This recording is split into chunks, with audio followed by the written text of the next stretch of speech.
Hello everyone, and welcome back to Voxel Tales. My name is Dan, and I've just got back to the shed after another round of warehouse building, and yeah, it's coming along slowly by degrees. While I was at it, I discovered I was low on food, so I've grabbed a load of eggs and bread, and I'm going to make myself a supply of fried egg sandwiches to keep me going. Everybody knows that fried eggs are good for you, and so is bread, so combining them into sandwiches has to be super healthy. That's just science. Dan is not a healthcare professional or any kind of professional and speaks mostly nonsense. His opinions on healthy eating should not be taken seriously and certainly not be taken as medical advice. Right, so now our sustenance problem is out of the way, the next thing I want to look into is providing power to the warehouse. Because regardless of what system we decide to use to sort and store everything, we're going to need to power that system. My first thought was the nuclear option, specifically the nuclear reactor from the Powah mod. The problem is that it needs uraninite ore to operate. And while I have mined a reasonable amount of it since we started, a quick investigation has revealed that it doesn't seem to be renewable, and the last thing I want is for the power to our storage system to go out. So as we've already done wind power using the Create mod, I decided to have a crack at using solar power for the warehouse. Yes, it's 2024. We're being all responsible and sustainable. Okay, so it looks like these things go from starter all the way up to nitro. The starter solar panels need photoelectric panes, 2 basic tiny capacitors, dielectric paste, I feel like we've made that before at some point, and a dielectric casing.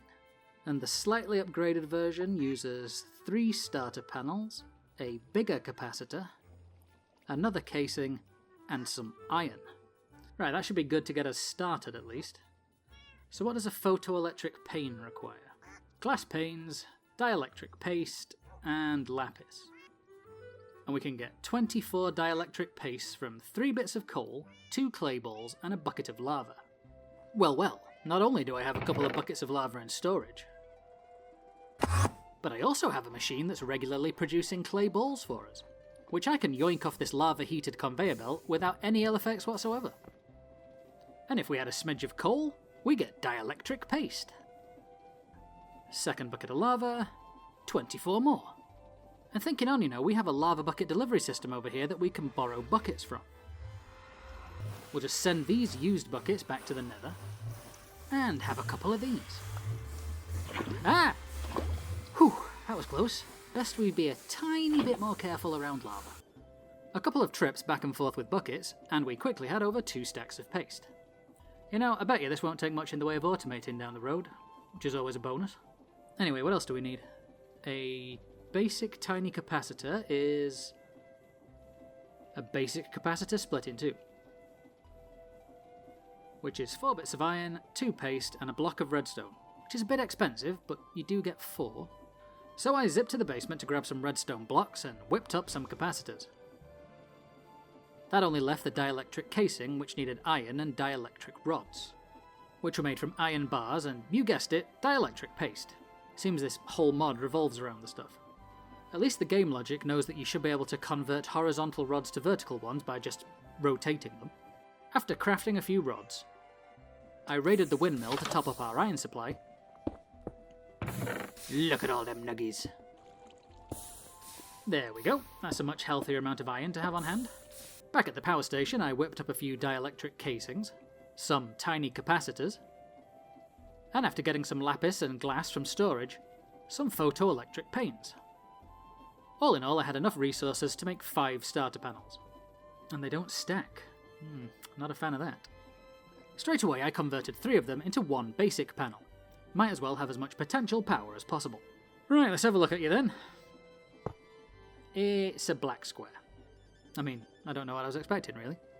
Seems to be charging up pretty quickly, though, so that's a good thing at least. Starter one looks exactly the same, obviously. I assume I'm going to need a lot of these, so best get on with it. So I did, and before long I had a second basic panel. I assume the next level up needs 3 basic panels.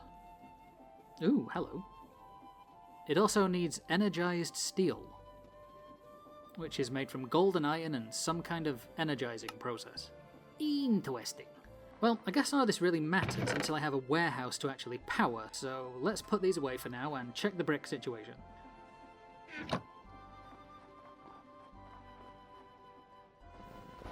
Oh, we've got loads ready. Give bricks to me. Well, a night's crept up on me, so I suppose we'll continue this in the morning. I feel a time lapse coming on.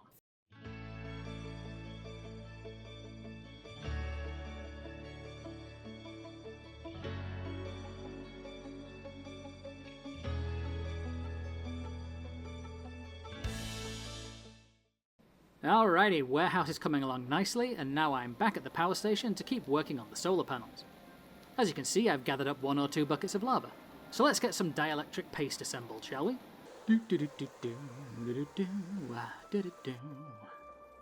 Ah, well, I've still got a fair bit of materials. This situation calls for more lava!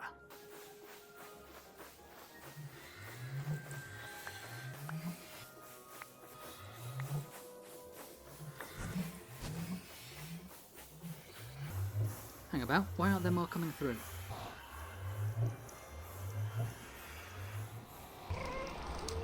Alright, what's broken over here? Answer, nothing. Nothing is broken. Well, that's alright then. Carry on. And that is the last of the coal I brought with me, which has given us a decent amount of paste to be going on with. So next we'll make a load more iron bars, craft those into vertical rods, and horizontal rods. I know they're interchangeable, but it's just easier to have them made. And we'll be using those rods to start making the cables we'll need to connect our solar panels together. Which looks pretty easy to get started with, just need nuggets and tiny capacitors. There we go. Of course, we'll probably want to upgrade those immediately. Oh, you can make the basic level ones from scratch with a basic resistor and 2 iron ingots. Good to know. But we're going to use this recipe, where we use a basic resistor and 2 starter cables, which, unless my maths is way off, is actually a lot more cost effective. Feel free to correct me in the comments. Anyhow, whichever way is cheaper, the takeaway is that I now have a bunch of basic cables. And the next level of cable requires hardened capacitors, which, like the next level up of solar panels, needs the energized steel. So for now, I'm going to put all the power stuff in a chest and go get the upstairs windows in at the warehouse. But that's boring busy work, so I shall see you when it's done. Okay, back again. It's snowing, just to be different, but all the windows are now in. Except that one, but we don't talk about that one. Does anybody else think that this snow brings into focus how badly I need to get a roof on this place? Let me grab the quadricopter. Oh yeah, now it stops snowing. So now I've got to figure out the roof layout and whether the gable ends will be flush with those columns. Okay, how does that look? Not sure. I think it needs to be at least as wide as the columns.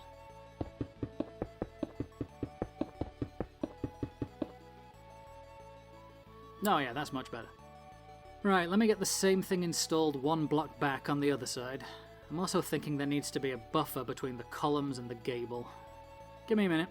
Okay, so, buffer is in, and honestly I'm feeling the gable being set back. Forgive me, by the way, if you're a professional roofer and I'm using the wrong terms. I'm working off this picture I found on Google Images. So I moved the other gable back and continued the theme all around the top edge. I'm thinking we'll have these smaller roof sections all along the sides that tie into the 2 big sections. I hope that makes sense. If not, it will when I get the timber framing in. Hopefully. And I think for the frame we'll have a nice sprucey bonus. Time-lapse time. I just realised that nobody's going to get that reference. See, in the UK we had this bloke, absolute national treasure, called Bruce Forsyth, known for hosting all sorts of Saturday night variety show TV. And one of his catchphrase things was referring to bonuses in games as a Brucey bonus. So yeah, sprucey bonus. Because wood. Well, I'm glad we got that cleared up. Like anybody actually cares. Okay, so I'm almost out of spruce. I know, feels like forever since we were running low on wood. Not that it's a massive problem or anything, just means we'll have to... Where are my saplings? There they are. Yeah, it just means we'll have to run the tree farm we built back in episode 11 for a bit. Just gotta swap out the dark oak saplings for spruce ones in the deployers, give it some saplings to work with, and then go turn it on. Or, remember you completely disconnected it when you were faffing about with the zombie grinder. Nothing a quick trip to the power station for some create bits can't fix. Of course, as soon as I connect this up... Yep, it's overstressed. Just gonna have to turn this down a bit. And there we go. Everything's running again. Good. Once I had a bit more wood to work with, I went back over to the warehouse to start adding in more of the roof frame. Good thing I'm not scared of heights. This job site is definitely not OSHA approved. Soon enough, I was out of wood again and had to go back to the farm for more. Even helped it along with some bone meal because I'm impatient. But eventually I had all the crossbeams in and could move on to the A-frame supports. These help support the weight of the roof. Well, not really, but it's the thought that counts. A lot of wood later and I had a very robust looking roof frame installed. Now it just needs some actual roof panels, and I decided to go with deep slate tiles. Partly because it contrasts nicely with the brick, and partly because I have loads of it from the grind cavern. See? That looks nice, eh? Brings to mind old-fashioned grey slate tiles, which fits with the Victorian era aesthetic we're going for. Don't worry though, I'm not going to make you watch me place it all. I'll get it done and you can come in when it's ready. And back again. Happy to report that we now have most of a roof on this place. It's all a bit uniform at the moment, but I have a plan for that. There's also a big unfinished section in the middle, but I have a plan for that as well. So it's all good. Gonna run a line of tiles along this edge for water runoff. Luggage mate, you're gonna have to move. How? Well, I had meant somewhere else on the roof, but you do you, I suppose. So the plan is for that entire centre section to be some kind of glass. I want there to be plenty of natural light. And I reckon we're gonna go with this large diamond leaded glass. Oh yeah, I think that'll look smart. So let's add in another beam so we've got a nice solid frame here. And then fill it all in with glass.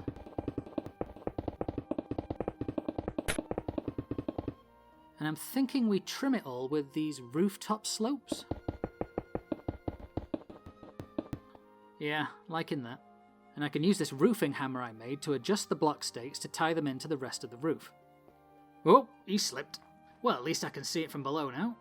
Yeah, I like that a lot. Right, let's get the rest in. And done. Oh yeah, look at that. This is going to look amazing from inside. See? Told you. That's looking nice.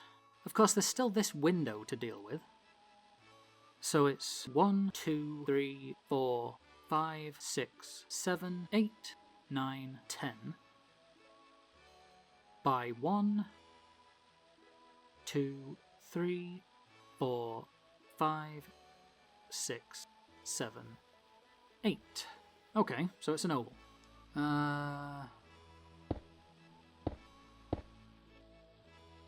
Something like that? Yeah, that'll work. Glass, anyone?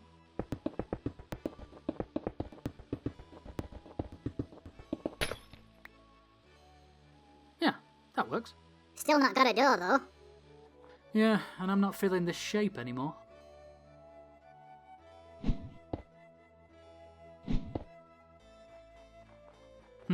I'll figure it out. For now though guys, I think that'll do it for this episode. I'll work on this place a bit between episodes, and next time we can finally start properly moving our supplies in. Really looking forward to having a proper organised storage space. But until then, if you've made it to the end, then thank you so much for sticking with me. If you enjoyed the show, then help us grow by subscribing and leaving us a cheeky like or a comment below. I've been Dan, this has been Voxel Tales, and as always remember, be good. And if you can't be good, don't get caught. Bye guys.